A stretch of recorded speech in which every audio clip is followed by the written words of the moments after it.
occasion, and so where we left off last time in our campaign lore play series is Vlad Von Carstein was besieging Altdorf, and a thief went in and stole the Von Carstein ring, which is what granted him his immortality, and, you know, well, not immortality per se, the sort of, well, invincibility.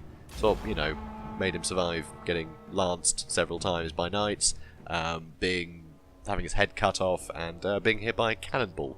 So, you know, clearly quite useful tool in his toolkit there. So, yeah, so he's just had his ring stolen. So I'm just going to carry on, again, from I think 4th edition Undead battle book. At the centre of this vast struggle, high above the city, the Grand Theogenist clashed with the Vampire Count. It was such a battle as few had ever seen. The mighty champions exchanged blows. After an hour of constant combat, Vlad gained the upper hand. Sensing that the end was near, Wilhelm charged his foe, bearing him over the battlements. The two fell, locked together in an embrace of death. First Vlad was impaled on a wooden spike at the wall's foot, and then Wilhelm landed on top, driving him still further on. With an awful scream, the Count expired for the final time, for without the unholy power of his ring to resurrect him, he had at last proved mortal. So that's pretty cool, right? So, you know, Wilhelm III, I believe? Yeah, I'm going to go with that. So, the Grand Theogenist, you know, finally managed to kill him. And, you know, through self-sacrifice, which is pretty cool. So, also, you know, beautiful battle here. Really tough for me. I had to, you know, really pull out all the stops to defeat this massive army of undead. Yeah, it's pretty close. You'll see, it's a very close match. Anyway, so we'll carry on with the story. So, with Von Carstein gone, the Sylvanians were forced to retreat. Over half the vampires were dead, but so great were the casualties inflicted on the men of Altdorf that no pursuit was possible. Grand Theogenist Wilhelm was interred within the walls of the great Temple of Sigmar, and to this day men praise his spirit when threatened by the legions of the undead. Within an iron-bound ebony treasure chest in the tattered remains of the Black Pavilion was discovered Von Carstein's copies of the 9 books of Nagash and the Liber Mortis. So these are the, you know, books that Nagash wrote, which basically all necromancers, you know, sort of gain their knowledge from. So pretty handy that, you know, those got locked up, because, yeah, you don't want vampires running around with those. So anyway, these were hastily placed under lock and key within the Temple of Sigmar. The last casualty of the Battle of Altdorf was Isabella von Carstein. Apparently unable to face eternity without her husband, she impaled herself on a stake and shriveled to dust before the eyes of the would-be Emperor Ludwig and his bodyguard. So, yeah, you know, clearly she really loved him. It's no surprise they get bonuses when they're in battle together, because, yeah, if they weren't in battle together, they impale themselves on spikes, so I think you need to give them a bit of a bonus, right? So, Ludwig would have used the time to press on into Sylvania and end this evil scourge forever, but the forces of the other two claimants to the imperial throne joined against him, fearing that he might use the popularity as a surviving victor of the siege of Altdorf to press his own claim to the throne. So the pernicious lords of Sylvania were granted an interval to regather their strength. Very unfortunate for, you know, the Empire there. And, well, pretty much everyone in the world. I mean, vampires are bad, right? I think you realise that by now. So for a while it was not entirely certain that they would do so. Among the vampires there were dispute as to who was Vlad von Carstein's heir. There were 5 surviving claimants for the title: Fritz, Hans, Peter, Conrad, and Manfred. All could claim to be von Carstein's get, since he had spread his curse to all of them. No one vampire had any better claim than the other. A vicious power struggle erupted as all of them claimed to be the true von Carstein Count. All came to bad ends eventually. Fritz was killed while attempting to besiege Middenheim. Hans was killed by Conrad after a quarrel over who was the toughest. Clearly, Conrad was the toughest. Peter was captured in his coffin by the witch hunter Helmut von Hall, a distant descendant of the infamous Van Hal, who sought to atone for his predecessor's crimes. So, nice little snippet there. Conrad von Carstein was completely mad. Even when he had walked among the living, he had a reputation for being a blood-mad butcher. Cruel, merciless, and insanely ruthless. For his pleasure, he had once ordered every cat in his domain to be used as sport for his crossbowmen.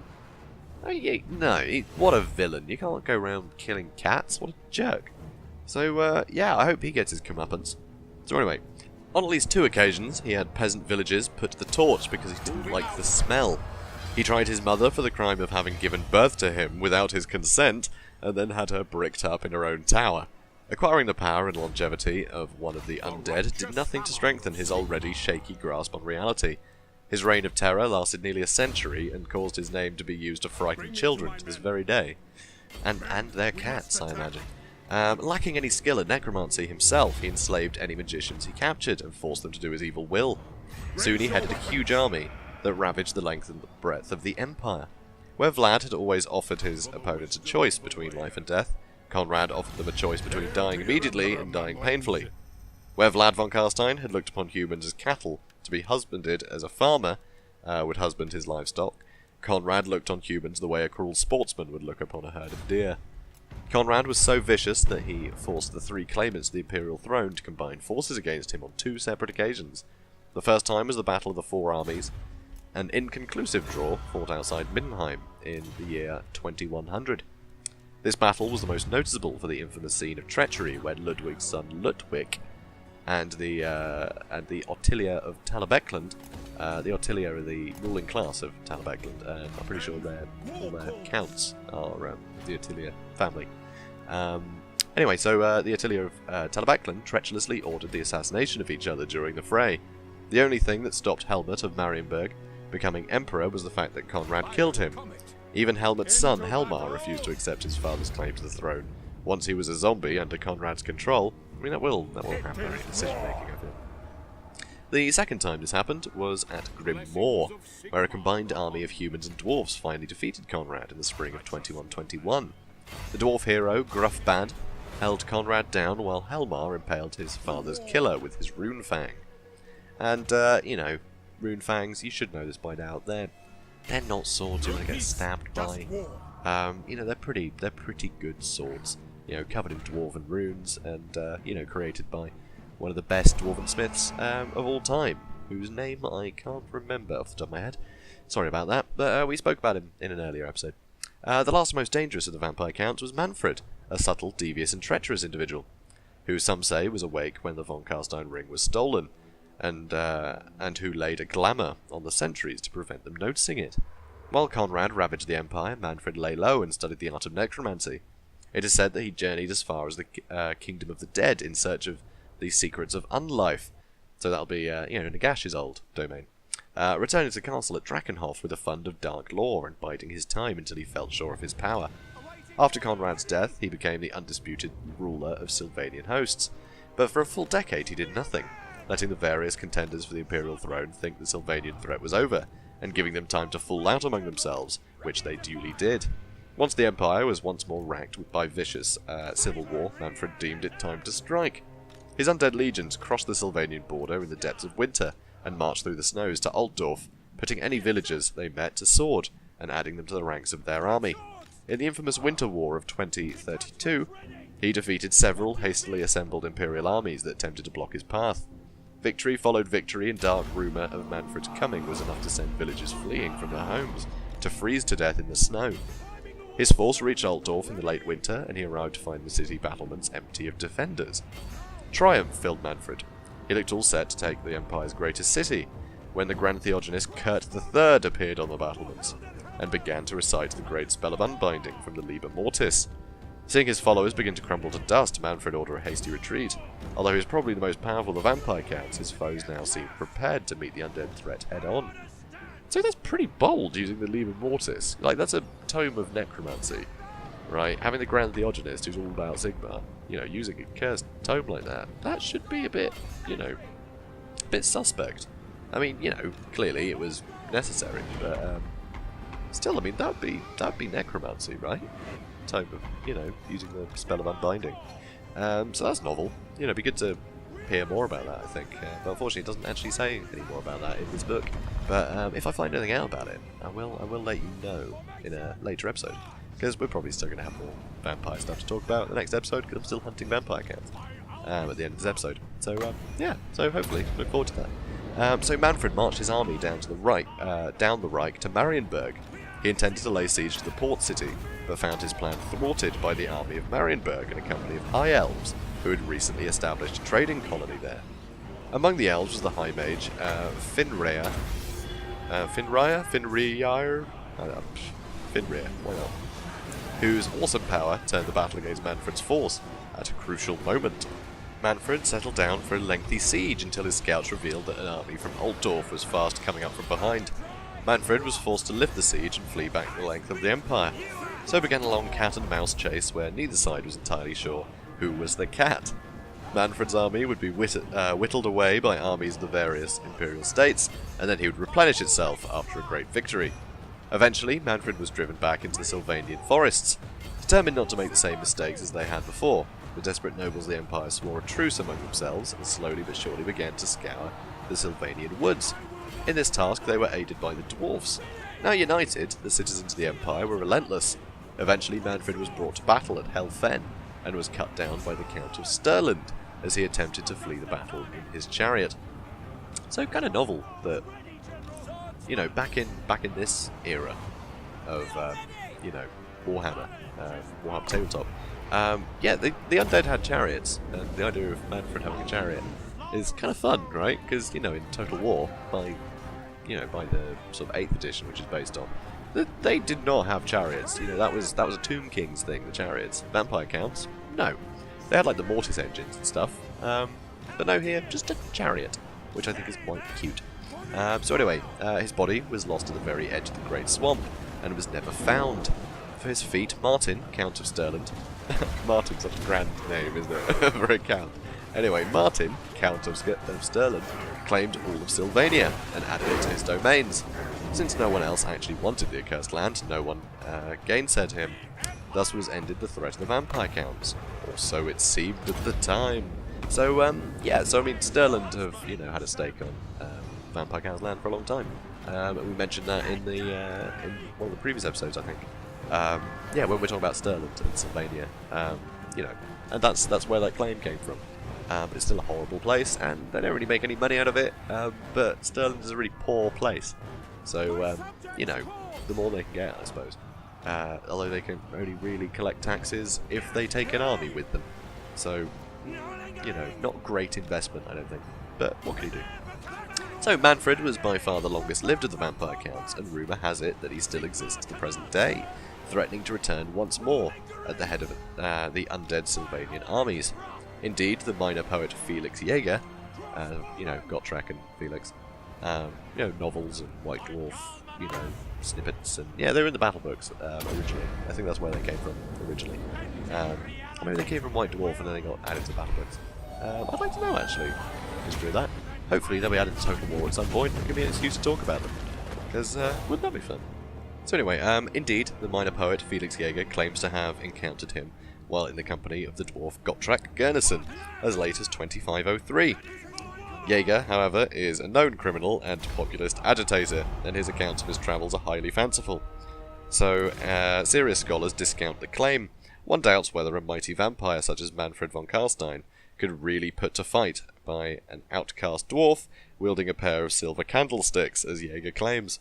Jaeger's account is no doubt spurious, so we shall content ourselves with the known facts of Manfred's life. As far as this history is concerned, Manfred von Carstein, last of the Vampire Counts, died at Helfen. Long may he rest. Obviously, that really didn't go to plan, because, he's running the place now, isn't he? So, yeah, sorry Felix, and sorry Martin, but you didn't kill him enough. So it's actually at this point I was going to go to the 7th edition Vampire Counts book to talk about Manfred von Carstein, but I shite you not, it's verbatim the same as 4th edition. They've literally just lifted the last 6 paragraphs that I read you, and that is the description of Manfred von Carstein. Even, just everything, every single thing. Yep, here we go. Last of the Vampire Counts perished at Helfen. Long may he rest. That is so lazy. They didn't write a new thing for this book. So anyway, I'm going to go to the 8th edition Vampire Counts book now and see if I can find anything different. Okay, so yes, they do have new descriptions in the 8th edition, so that's good. But I did mention the mortis engine earlier, and I can't want to cover that because I don't think we're going to bump into one. But they're a cool thing, and if Manfred did indeed die on a chariot, then yeah, I think it's more likely that it would be a mortis engine rather than a straight-up chariot. You know, within the context of modern, you know, modern Warhammer. Modern-ish. I mean, you know, the end of it, I suppose. Damn end times, seriously. Anyway, so I want to talk to you about Mortis Engine, and then I'll get on to, you know, the nice, succinct descriptions of the characters, because this adds a lot more personality to them, I feel. So I'd like to go over that. So, yeah, first off, the Mortis Engine, though. So many necromancers and lich lords have risen to kingship over the undead, becoming so saturated with evil power that their physical forms radiate magic. Some vampires actively seek out the citadels of those lords who have gone before, hoping to take possession of their remains and use them against the living. No mere casket or hearse could be fit to bear the remains of one of these masters of the night. Instead, they are enshrined within a Mortis Engine, a cage of fused bone surrounded by trappings of grandeur and borne to war by a host of spirits bound to the infernal device. Though all that remains of their evil sovereign may be a wizened skull or a gilded finger bone, these spirits are forced to protect the unhallowed remains for the rest of eternity. The evil soul that clings to the unholy relic attracts the attentions of wailing tomb banshees, who shriek and howl in the air above the grotesque curse. The Mortis Engines are watched over by deathless attendants, known as Corpse Masters, trusted servants of the Vampire Counts, who have proven immune to the dire energies that emanate from the relics within. When the Corpse Master removes the locks and opens the lead-lined reliquary, the deadly artifact inside can be held aloft, stealing life energy from the enemy and energizing nearby undead. The longer a battle rages, the more energies the relic absorbs, and the more powerful it becomes. Mortis Engines can usually be found where fighting is thickest, drifting ominously near the battle line where their power is most needed. However, so redolent with dark magic are these artifacts that opening the reliquary is not without risk. Its power can sometimes tear apart the engine itself. Indeed, if such a dread relic is ever shattered upon the field of battle, the subsequent release of pure evil has been known to smite everything in the vicinity, living or undead, in a wave of destructive dark magic. Some reliquaries also carry blasphemous tomes to battle. No scrolls or parchment rumoured to have been penned by Nagash himself. Oftentimes, the winds of magic become nigh uncontrollable when such a fell tome is near. Heavy with evil magics, painstakingly illuminated with such care that their creators' souls have passed into the leaves of human skin that forms its pages. These books can be a boon to the twisted practitioners of necromancy, but also the bane of reckless and unwary spellcasters. So it's a pretty grim thing. The most sort of famous sort of Mortis Engine is the Claw of Nagash, which is literally, it is his hand.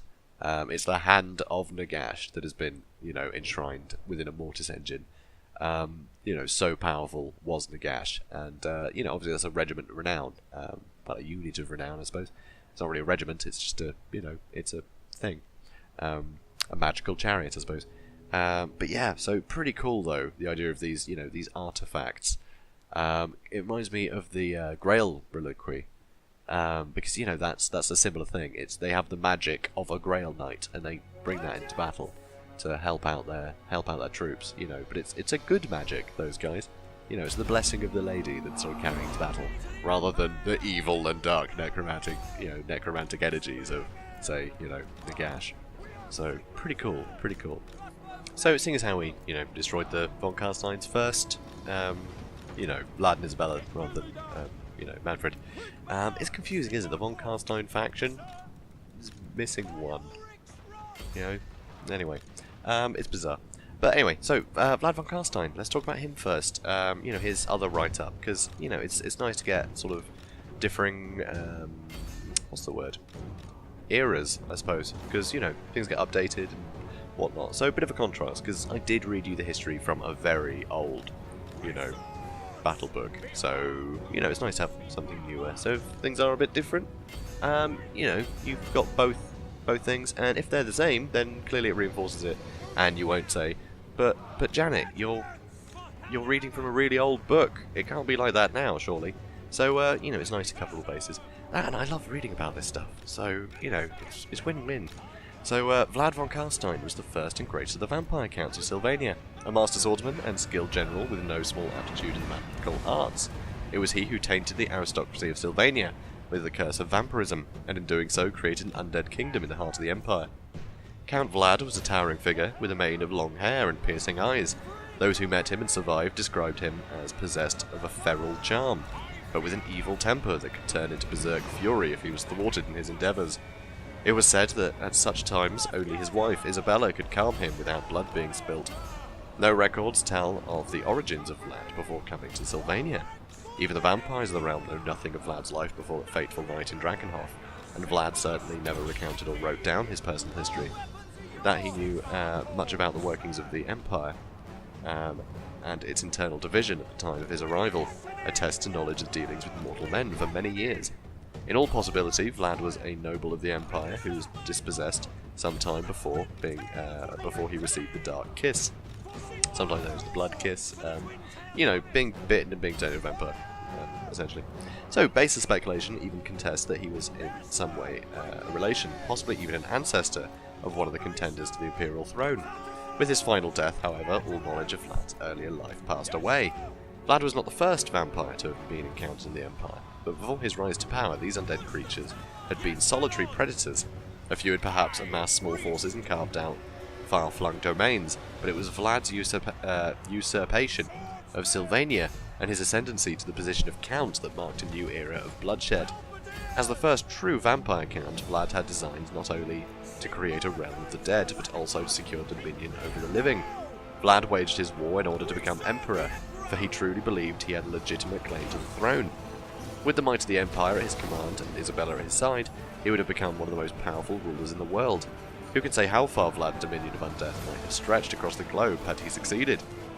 That he came so close to achieving his ambition should have been a dire warning to the other elect counts, but they forgot the lessons of the First War and fell to bickering amongst themselves, again paving the way for Vlad's unholy successors, who assail the Empire to this day.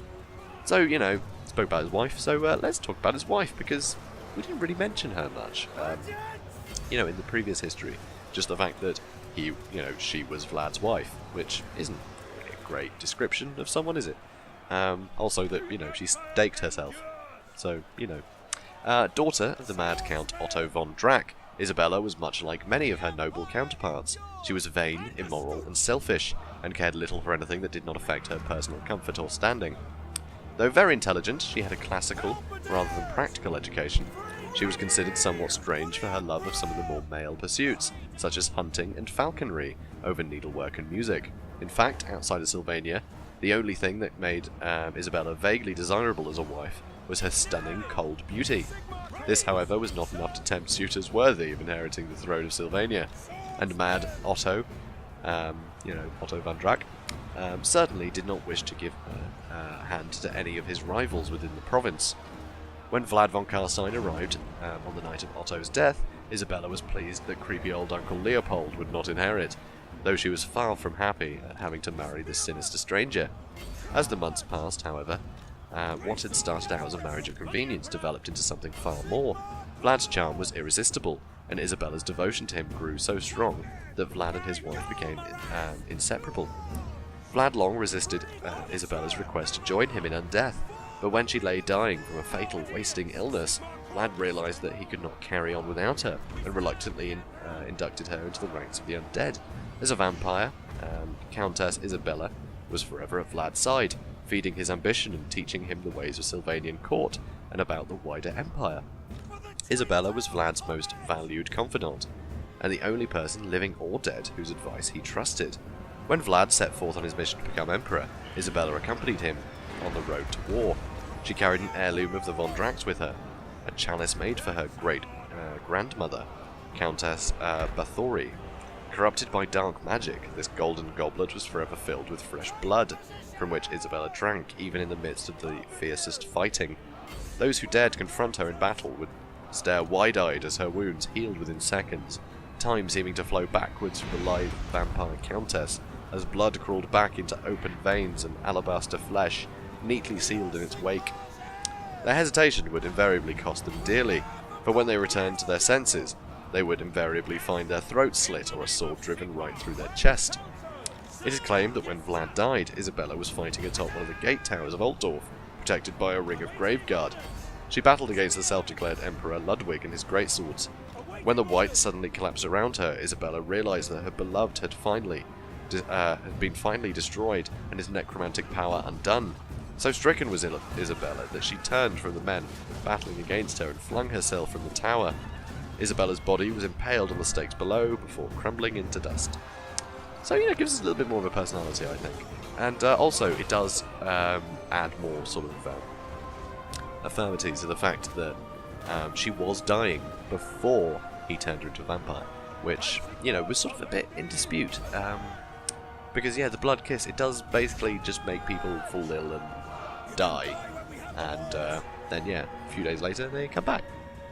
So, I think there's still... In my mind, I like to think that disease was, was actually just the blood kiss taking hold. I mean, it doesn't say that in here, it says the complete opposite. But in my own little headcanon, you can take it or leave it. But I find, it's nice to have your own accounts of these things. And I wouldn't thrust them upon you without telling you, the official story, I guess. But yeah, in my mind, I like to think that he just fell in love with her. And, finally turned into a vampire. That's what I like to think. But, who knows? Well, we do know it says the opposite in this book. But still, alright, let me have this. So the next person we spoke about was Conrad von Carstein, who had a very short entry, really. So it'd be nice to hear more about him, I think, despite the fact that he's a depraved maniac. Let's hear about how much of a depraved maniac he was by going over him again. So there are a few things more dangerous than a violent lunatic, but one of them is an immortal violent lunatic with the strength and speed of a vampire. Adding a literal thirst for blood to Conrad's figurative one did little for the noble's stretched sanity. The first of the von Carsteins had considered this as a potential advantage, and Conrad was one of the last of the von Carsteins to be embraced into the family. Perhaps Conrad's complete lack of scruples and his tenuous grasp on reality amused Vlad. In retrospect, however, it might have been better served. His dynasty of Vlad had simply cut off Conrad's head when the chance first presented itself. His insane depravity resulted in far more harm than good. Once given the blood kiss, Conrad made no attempt to hide his supernatural powers, and fed openly on his friends and subjects, as well as rats, cats, cows, wandering peddlers, and anything else with a pulse that came too close. Conrad appointed himself as something of a berserk enforcer for Vlad, executing anyone who displeased the court. This, naturally, also included anyone who displeased Conrad. Over time, this encompassed many victims, including enemy generals, priests of all descriptions, people with a squint, and several necromancers who had laughed at Conrad's pitiful magical skills. When Conrad usurped power after Vlad's death, he took a very different view to necromancers and encouraged many to join his entourage. He rewarded them greatly. For though he was barking mad, Conrad was no fool. He needed the necromancers to raise his armies for him, and while they served him well, he guaranteed their safety. In battle, Conrad would lose all self-restraint. He revelled in the shedding of blood and was a skilled swordsman. Driven on by never-ending rage, Conrad led his army more as a bloodthirsty whirlwind than a general, his unconscious will pushing his minions forwards. However, when in this state, Conrad was also prone to excessive feeding, and would sometimes stop in the middle of battle to lick clean his armour and sword, or drink from fallen enemies. It was during one of these blood-drunk fits that Conrad was slain by the dwarf Thane Gruffbad and the Elector Count Helmar. So, that's pretty cool. So, yeah, let's talk about Manfred now then, because he's the last of the vampires. I think in the next one we'll talk more about necromancers and sort of other just interesting units. Also, actually, there's a load of different kinds of vampires other than the von Carsteins, so there's still a heck of a lot to talk about. But let's wrap up with Manfred, because he was the first vampire lord in this game, so. He's worth covering. So, while Vlad von Carstein was the most physically powerful of the vampire counts, Manfred was the most cunning. When Vlad was slain, Manfred did not involve himself in the infighting that would see Conrad rise to prominence. Instead, he travelled far and wide, seeking to deepen his knowledge of necromantic lore. He made an unholy pilgrimage to the ancient tombs of Nehekara. Yeah, cool.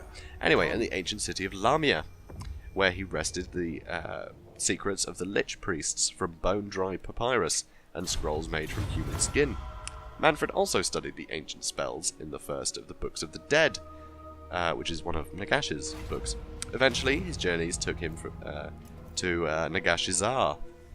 None can say what foul bargains Manfred made with that surreal realm's inhabitants in return for forbidden knowledge. When Manfred finally returned to Sylvania, he was more powerful than ever, and took over the undead legions in the wake of Conrad's destruction.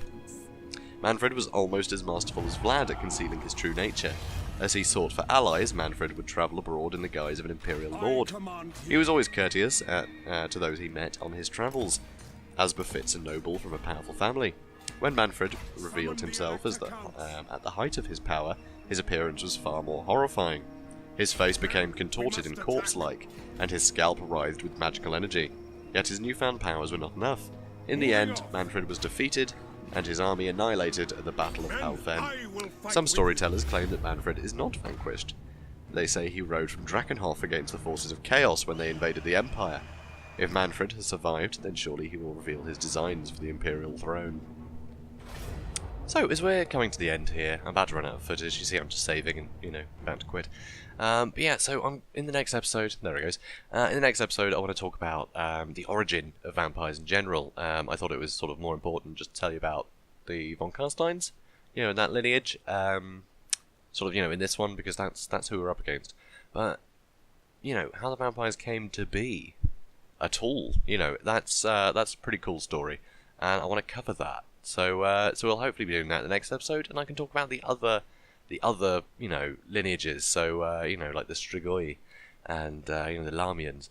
So because I think that's also really important. Obviously, the Strigoi are in this game already. No word of the Lamians yet, but hopefully sometime soon.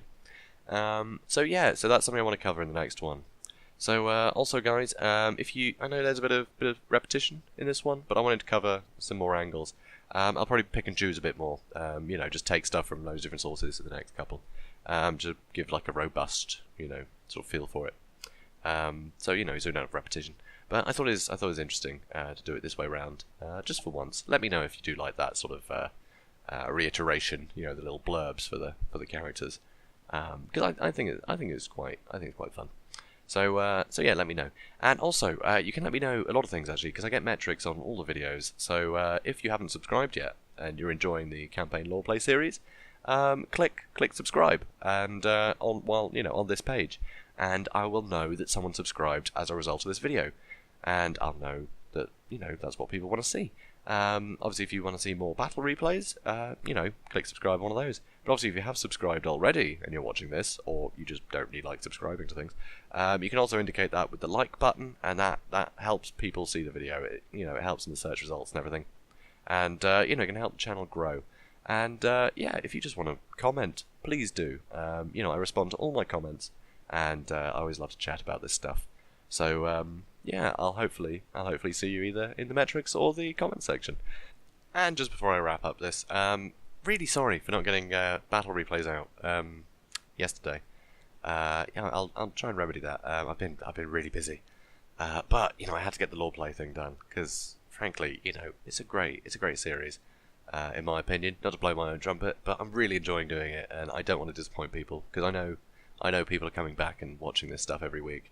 So thank you so much for doing so. It means a lot, and also people who like the replays, it'll carry on. Don't worry, I haven't stopped. So guys, thank you so much, and I will see you in the next video. Have a great day, everyone.